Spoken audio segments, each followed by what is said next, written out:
Open houses are kind of having their moment right now. Buyer leads have got more expensive, where organic reach is becoming more and more important. We're kind of seeing a resurgence in open house activity and open house attendance, and it's awesome. The problem is most agents don't do open houses very well. And what they do is they put some signs out and they go sit around for 2 hours and they leave and they complain about how they didn't get much out of their 2 hours. So today I want to walk you through our open house system from start to finish so that every single time you do an open house, it's going to help you convert more business. Hey, my name is Chance Brown. I'm the broker owner of CB&A Realtors, and I make video content like this because I'm passionate about helping real estate agents build great businesses.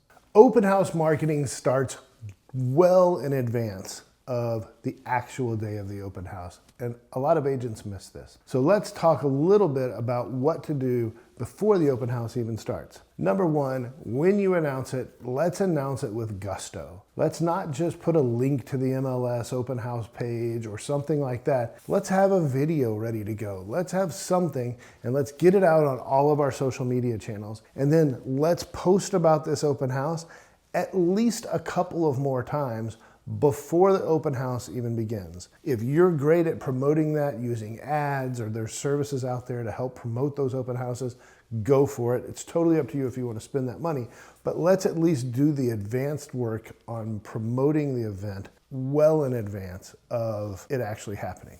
In addition to that, a few days, I like Wednesdays, before the open house actually happens, we're going circle prospecting. We're going to go knock doors on 50 houses surrounding the open house, and we're just going to introduce ourselves to the neighbors, tell them we're having an open house this weekend, and we would love for them to invite anybody that they'd like to have as their neighbor. Maybe they have some friends that are thinking about moving, to come and visit. Have a flyer, leave it with them, door hanger on the door. You may end up talking to some doorbell cameras. That's okay. No big deal. Be friendly, be inviting, welcome them in, let them know when it's going to be happening, and you'll be surprised. Not only will they do that, but they may come look at it themselves just to see how their house compares because they're thinking of selling too. A couple of days before your open house, also send a text to 10 or 15 people in your database who may be in a buyer pool, whatever, letting them know that you're going to be having this open house, that you'd love for them to help spread the word, maybe share a link, whatever that is, to garner more support from the people who are your brand advocates, help them become great referrers, but also you never know who is sitting there in your database thinking about making a move. They may not attend your open house, but they might respond with, hey, we're thinking about making a move, let's have a conversation. Lastly, we're gonna show up to the open house 30 minutes early at least. We're gonna have our signs in strategic locations throughout the neighborhood. Remember, your signs are like a billboard for your business. So even somebody who might live in the neighborhood is watching what you're doing from a marketing standpoint. I think the number of signs is at least 20, but it's totally up to you how you want to do that, keeping in mind that there are sign ordinances and things like that. And some HOAs only allow certain numbers of signs, that's fine. But the more the merrier, in my opinion. Get there, get the lights on, get music playing, make it sure it smells good, looks good, windows are open, and it's ready to go for that first person that walks through the door. As people walk through the door, one of the things that I see agents often do is kind of rush them. And when you do that, it automatically raises defenses and makes it harder to kind of break the ice. So give them a little bit of room to breathe, welcome them in, maybe ask a really simple question like, have you been in the neighborhood before? Off of that question, respond with whatever brought them to the neighborhood. It's super simple. They might be a neighbor. Oh, awesome. Are you thinking about selling? Do you know somebody who might be thinking about moving into the neighborhood?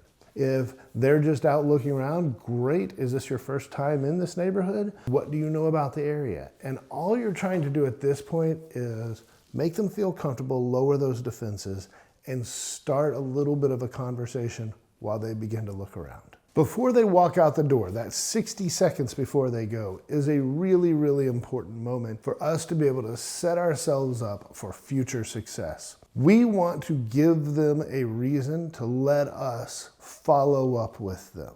And this is going to sound crazy because it's such a natural piece of the puzzle, but all you have to do is say, hey, what did you think of the house? And that's your lead in. Was it a good fit, or is there something else you're looking for? This is a great way to set yourself up for follow-up. If they like the home, awesome.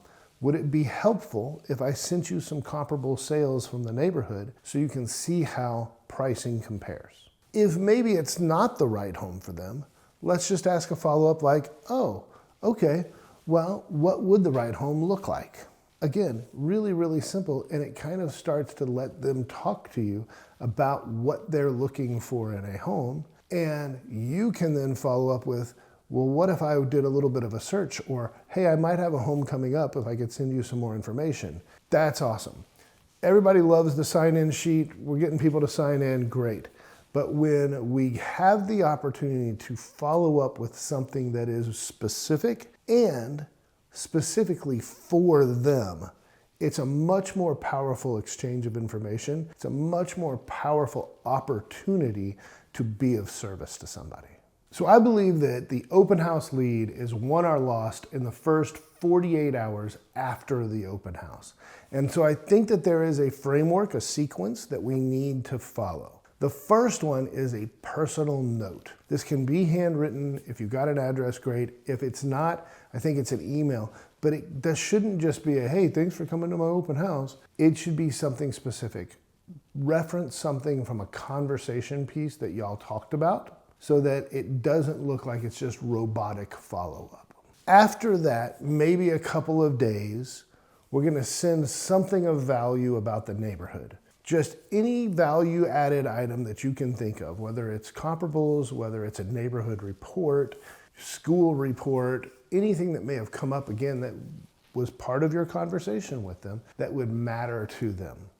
And then the following day, probably about day 5, I would make the phone call. I'm just touching base to make sure you got what I've been sending you. It was really great having a conversation with you, and I want to make sure that there weren't any other questions that you had that I could help with. Give me a call back, that kind of thing. After that, we're going into our regular follow-up campaigns. It's going to be putting them into a monthly touches, whatever that looks like. And here's what I will tell you. That long-term follow-up is a key component. We were doing a class in our brokerage last year where we were talking about CRM follow-up. And 2 of our agents were working transactions at the time that had been people who'd come into open houses and signed in and gotten into their campaign a year prior. And they had done nothing else to follow up with them other than let that campaign run after those first couple of contacts. No other phone calls, no other text messages, just a monthly touch, and then out of the blue, a year later, these people picked up the phone and said, we're ready. That long-term follow-up element and not just giving up after the first couple of attempts post-open house is a real difference maker. So here's the last piece. If you're going to invest your time and your effort and your money to use open houses as a lead generation strategy, then let's treat it like one. Most agents don't. They just go out and they do their 2 hours, they pick up their signs, they maybe do a little bit of follow-up, and then they call it a day.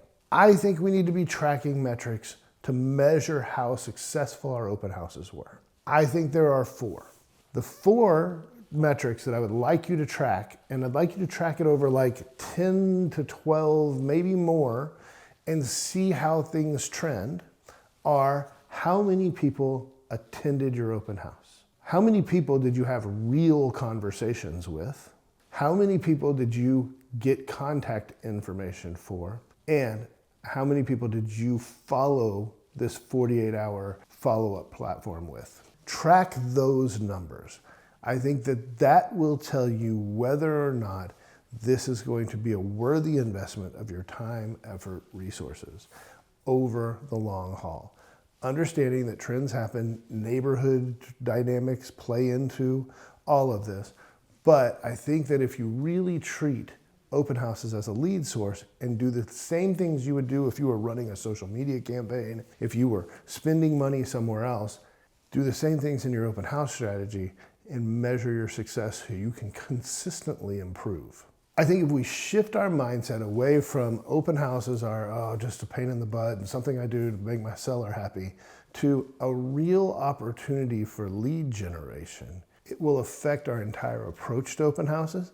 And if we follow a framework where we're promoting way ahead of time through circle prospecting, social media, text to our database, we've positioned the property for the day of in its best light, and we have a real follow-up strategy, this is a great way to convert on real business. Hey, if this was valuable to you, I would be honored if you would subscribe, follow, like, share with one of your friends. And if I can ever be of service to you, please don't hesitate to reach out.